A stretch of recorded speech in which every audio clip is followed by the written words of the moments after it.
Hello everyone, Vaida from Bookbinder's Buddy is here. Today we are going to do the simplest and easiest thing you can do with the Bookbinder's Buddy web application, a work calendar, a planner. I urgently needed one, so urgently that I had only a few hours to make one. Moreover, the online order with the materials didn't arrive on time due to a massive 12 hours blackout in Spain, so I had to improvise and make a cover out of an old plastic tablecloth that was used as a table protector for painting projects. I must also confess that the planners should be made in December for the coming year, and I of course didn't do that, which is why my planner starts in May. It does not make sense to include the previous months of the year in the planner now. I should also mention that my planner is in Lithuanian, and even though I speak English and I learned Spanish while living in Spain, all my mental processes are still in Lithuanian, so you probably won't understand any of the month names while watching this video. I started with the size of the page. My planner will be A5 size, so that's the size of the page I created. The first page belongs to my name and the title is Vaida's Planner for 2025. The second and the third pages were dedicated to monthly work planning, a simple table with the names of the months and some space for each month's planned tasks.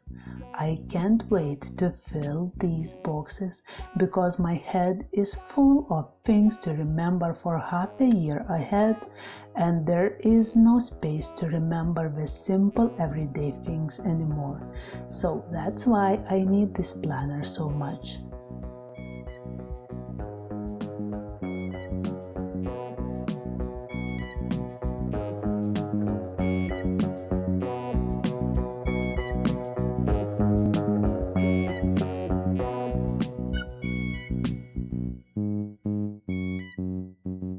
Pages 4 and 5 are dedicated to the calendar of 2025. To know what day of the month is which day of the week, you know the normal calendar.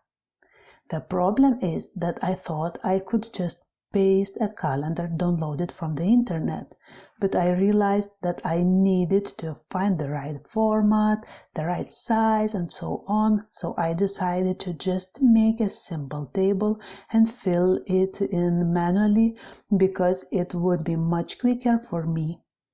And I needed the simplest calendar, nothing fancy, so that's what I did.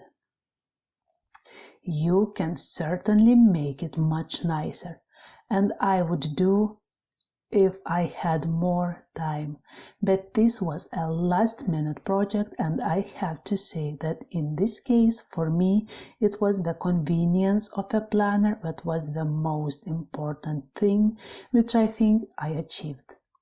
When I was making this calendar and entering the days into the table, I was always checking the calendar on the internet to make sure I didn't make any mistakes.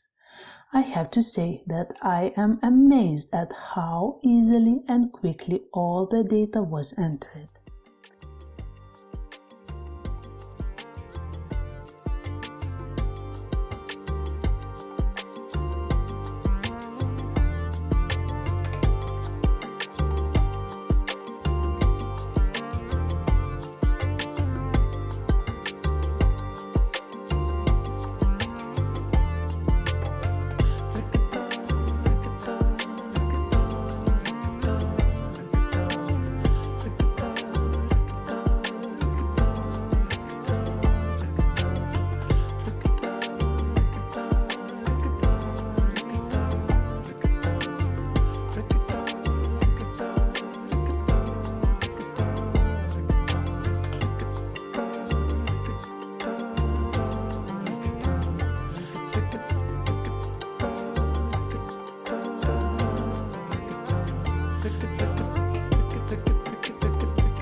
Page 6 was dedicated to May.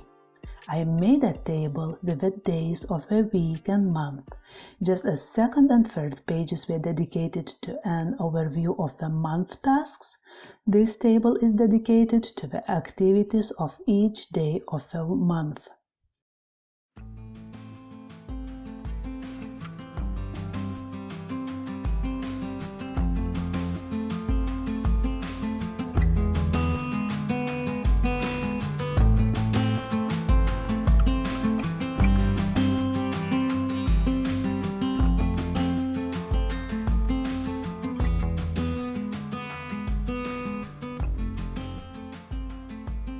Next, each page contained a table with 4 days of the month. These pages are used to plan the detailed task of each day. I thought that a small space to write down tasks would be enough for me because in the next 6 months my daily tasks will be large and require many hours of work. So I wouldn't be able to do more than 1 or 2 tasks in a day. But if you have a lot of small tasks during the day, it is better to make more space for writing and keep only 1 or 2 days per page.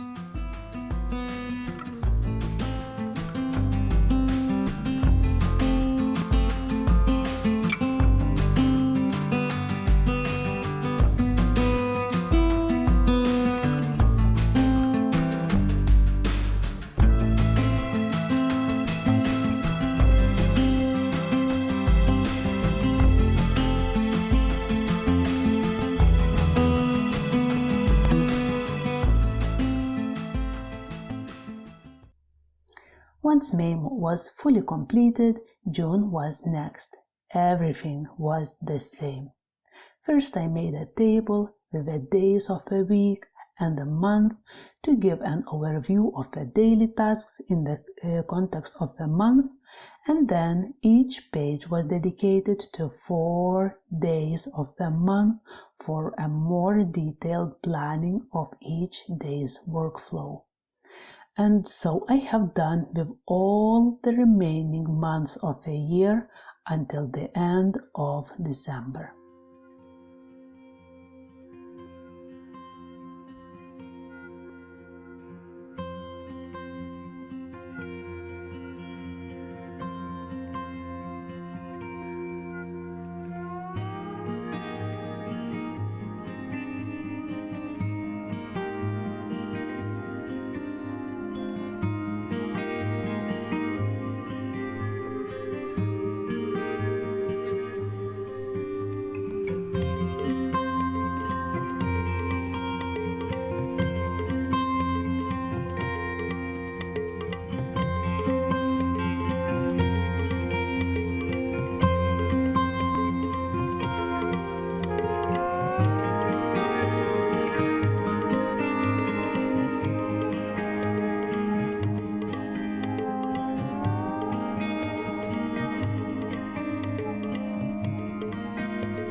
At the very end, I have added a table like the one on pages 2 and 3, showing all 12 months of the year, but for next year, 2026. This is in case I'll need to have a rough overview and note down the tasks and ideas for the next year at the end of this year or during this year. Well, that's it. Now it is time to convert the document into a PDF file and use the Bookbinders Buddy web application.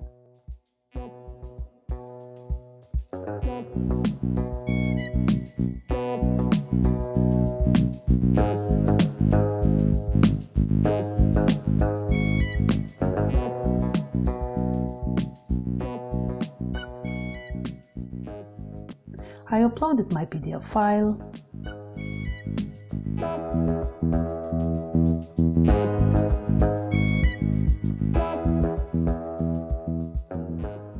I chose paper size. I refused the cutting lines. I chose the pages I don't want to be numbered.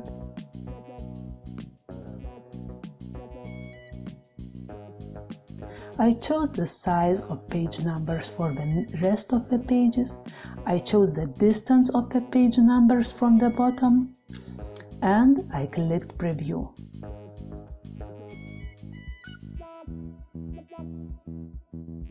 Here it is, my planner, 5 signatures.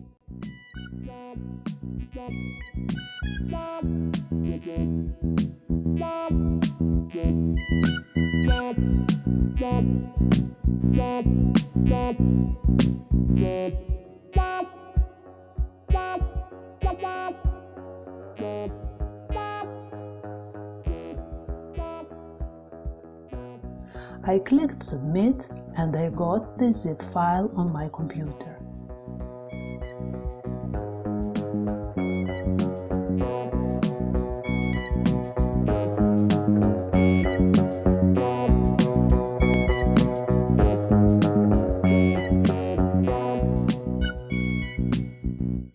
The file contained 3 documents: folding instructions, side 1 and side 2.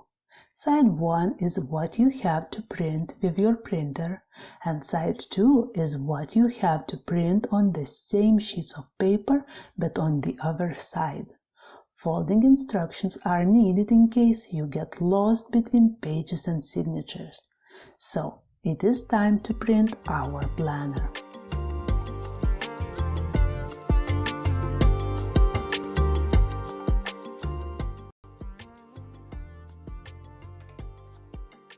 Our PDF file shows that we will need 20 sheets of copy paper. When we printed side 1, we simply moved the whole stack of pages to print side 2.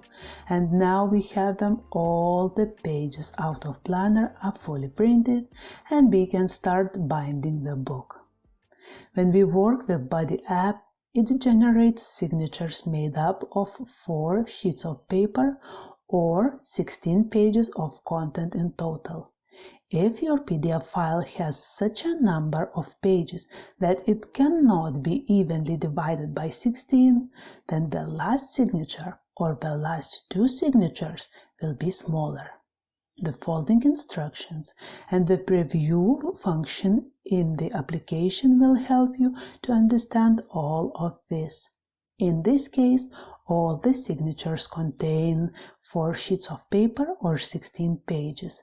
So I fold pages in half and put them one inside the other. To make sure I haven't made a mistake, I check each signature to make sure the page numbers are in order. And I repeated this until all 5 signatures were ready and in order.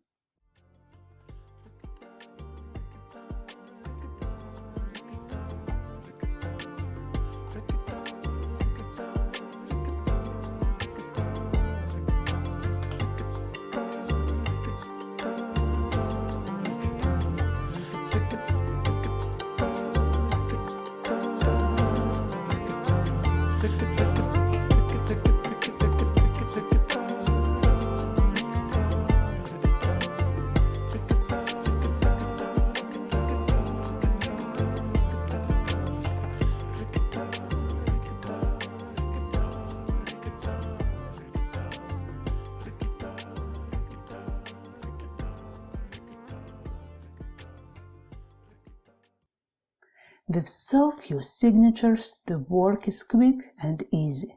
For the stitching, I punched holes at 3 cm intervals at 3, 6, 9, 12, 15 and 18 centimeters.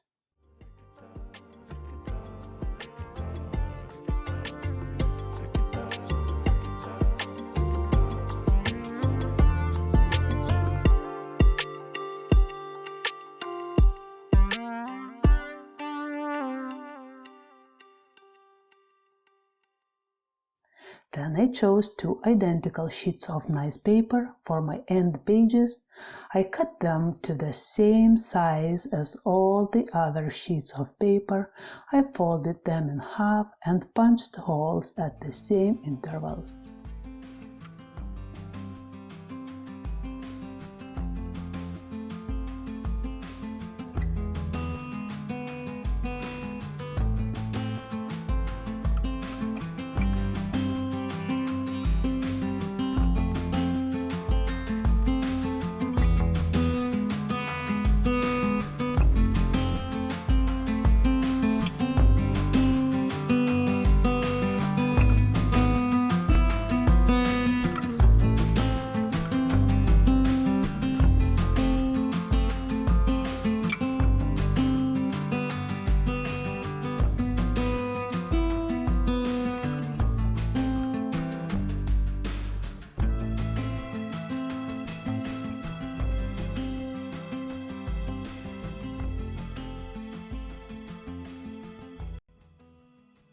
And I love this purple color so much.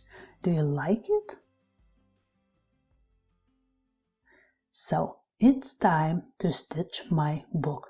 7 times the length of the book edge is a formula to calculate the length of thread we need. And then we need to glue and clamp everything together very, very well.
For the cover, we need to cut 2 pieces of cardboard slightly larger than the dimensions of our book block.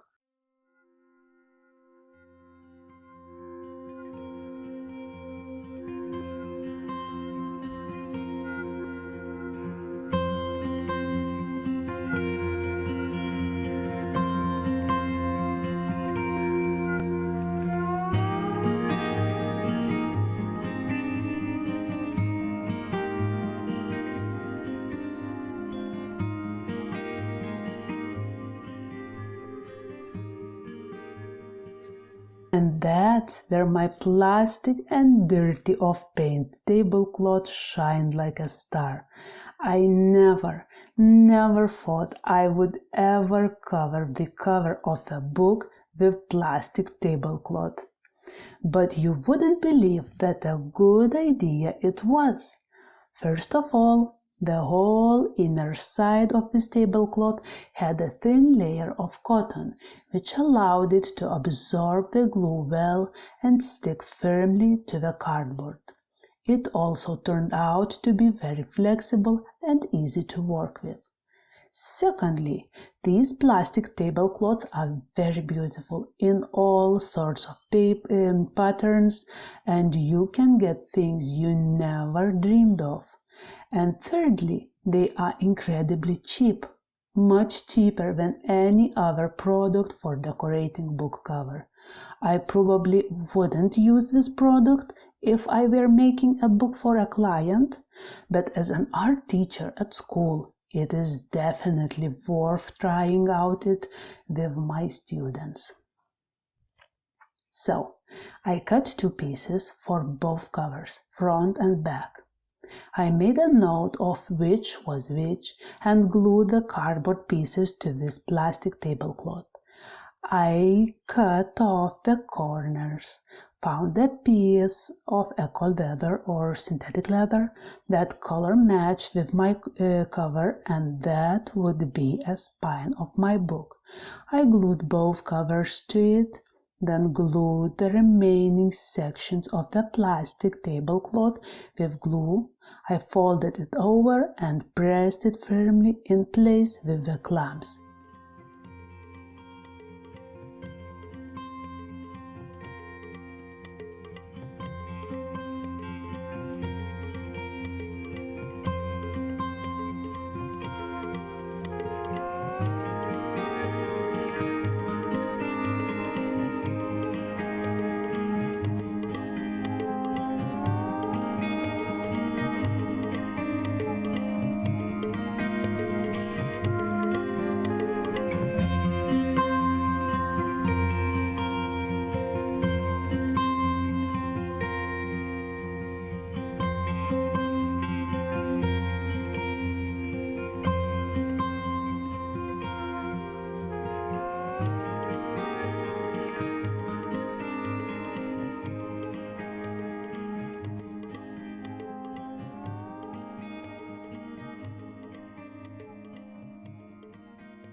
Regardless of how little time I had for this project, I had to wait at least 24 hours for the glue and clamps to do their job.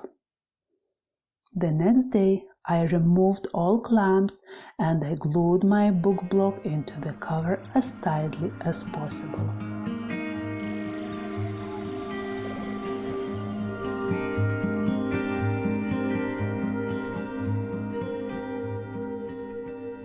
It would be ideal to weight the piece with heavy books or bricks, but I decided to keep the clamps on for the first few hours before moving it under the heavy weight.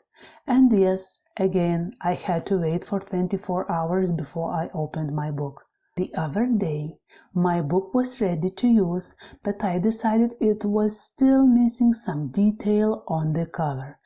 So I found 2 decorative elements I liked and I glued them to the front and back covers. After this, the book had rest again for a few hours under the heavy weight.